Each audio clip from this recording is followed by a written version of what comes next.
नमस्कार दर्शक बंधु आज मैं 23 तारीख गुरुवार आज सकाल गुरुत्वपूर्ण खबर उपर नजर पकाइबा ता पूर्व जदि भिडियोटी को नुआ कर देखुंती तेज आम चैनल को ही सब्सक्राइब करी पाखे आसुवा बेल आइकन को क्लिक करूँ जहाद्वारा आप सर्वप्रथमें लाटेस्ट न्यूज जानीपारे। दक्षिण पश्चिम बंगोपसागर सृष्टि है घूर्णिबलय राज्यर विभिन्न स्थान में प्रबल वर्षा होबार संभावना। भुवनेश्वर दक्षिण पश्चिम बंगोपसागर सृष्टि होईछि घूर्णिबलय आसंता काली सुधा बंगोपसागर लघुचाप क्षेत्र सृष्टि होगा संभावना रही। लघुचाप उत्तर पूर्व दिग को गति करने सहित 24 तारीख सुधा अवपात परिणत हो पारे तेज घनीभूत हो उत्तर पूर्व दिग को गति कर संभावना रही। फल राज्यर विभिन्न स्थान में प्रबल अति प्रबल वर्षा होबार संभावना रही। यह समय समुद्र अशांत रही। समय 23 तारीख अर्थात आज दक्षिण और केन्द्रीय बंगोपसागर को मत्स्यजीवी मानक जावाक बारण करिछि पाणीपाग विभाग। अन्यपटे बात्या नहीं कौन आकलन कर बेले लघुचाप केवल अवपात रूप नवा नहीं स्पष्ट करिछि पाणीपाग विभाग। तेज आगामी 5 दिन में ओडिशार किछि स्थान में घड़घड़ी बिजुली सह वर्षा होबार संभावना रही। सुंदरगढ़ झारसुगुड़ा संबलपुर और बरगड़ जिले में ऑरेंज अलर्ट जारी कर आसंता काली ठारू बिजुली घड़घड़ी सह वर्षा और पवन राज्य विभिन्न स्थान में जारी रहिबो।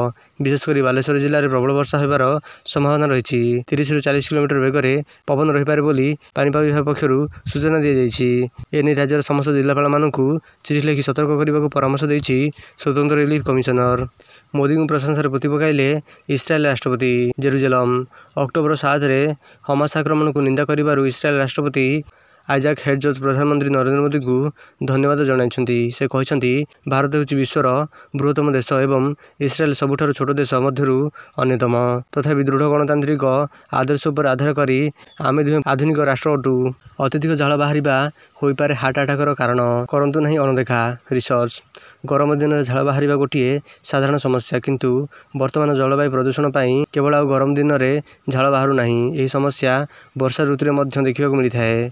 जलवायु प्रदूषण सहित आम शरीर जीवनशैली एथि विशेष भाव दायी अटे।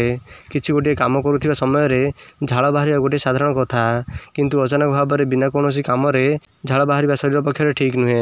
यह हृदघातर कारण होता है। अनेक समय मात्राधिक झाल बोहिबा द्वारा मांसपेशी जंत्रणा अनुभूत होता है जहाँकि हार्ट अटैकर कारण होता है। बेले बेले अत्यधिक झाल बोही हाथ कांध दांत बेक संठार जंत्रणा अनुभूत होता है। एभली स्थिति में यह हार्ट अटैकर कारण अटे।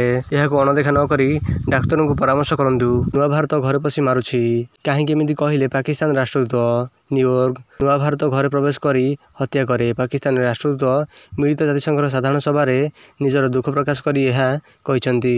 निकटरे साधारण सभा को संबोधित करथिबा बेले पाकिस्तान स्थायी राष्ट्रदूत मुनीर अकरम कहिसंति नूतन भारत विपदपूर्ण।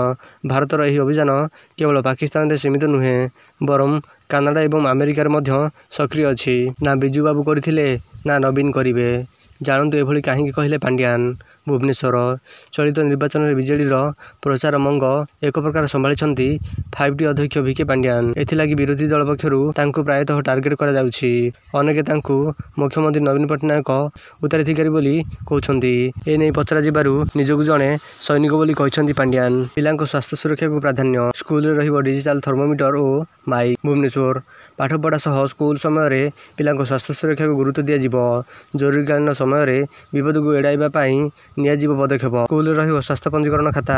पिलांको स्कूल डायरी में गोटे फ्रेज स्वास्थ्य संपर्कित रेकर्ड को उल्लेख रखा जिवो। फास्ट एड बॉक्स मध्य रहिबो। एही भली लेटेस्ट न्यूज जानिबा पई आम चैनल को एबे सब्सक्राइब करी पाखरे आसुवा बेल आइकन को क्लिक करंतु जहाद्वारा आपण सर्वप्रथमे लेटेस्ट न्यूज जानि परिबे। वीडियोटी शेष पर्यंत देखिबारु धन्यवाद।